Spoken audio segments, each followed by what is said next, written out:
कि देश की राजधानी दिल्ली के सिंहासन पर बैठी आतिशी मार्लेना की सच्चाई बेहद ही कड़वी है।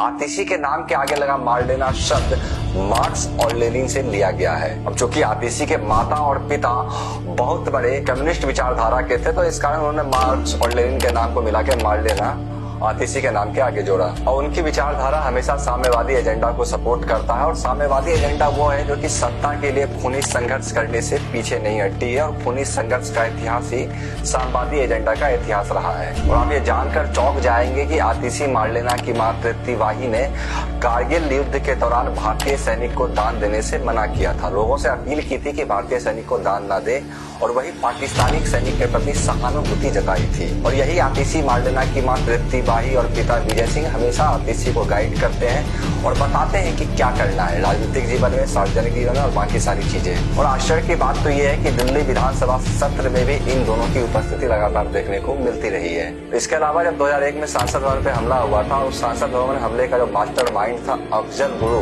उसके लिए सार्वजनिक तौर पे इन्होंने पिटीशन दायर किए थे और कहा था कि अफजल गुरु निर्दोष है और हम उनके लिए लड़ाई लड़ेंगे। और तमाम प्रकार की चीजें अफजल गुरु के सपोर्ट में इन्होंने कही थी। Even press club of India में जाकर इन्होंने अफजल गुरु अमर रहे के नारे भी लगाए थे। और नेपाल में माओवादियों के समर्थन के लिए आतिशी के पिता विजय सिंह ने भारतीय रॉ के खिलाफ एक चिट्ठी भी लिखी थी। और उसके अलावा जितने प्रकार के देश विरोधी गतिविधि हुए हैं, उसमें आतिशी के पिता और उनकी माता मुखर होकर हमेशा से देश विरोधी ताकत के साथ खड़े रहे हैं, उनको सपोर्ट किया है। और इस देश और दिल्ली का दुर्भाग्य है कि आतिशी के माता पिता को भारतीय जवान से ज्यादा पाकिस्तानी जवानों की चिंता रहती है, और भारतीय जवान के बजाय पाकिस्तानी जवानों के प्रति सहानुभूति जताते हैं और अफजल गुरु जैसे आतंकियों के लिए पैरवी करते हैं।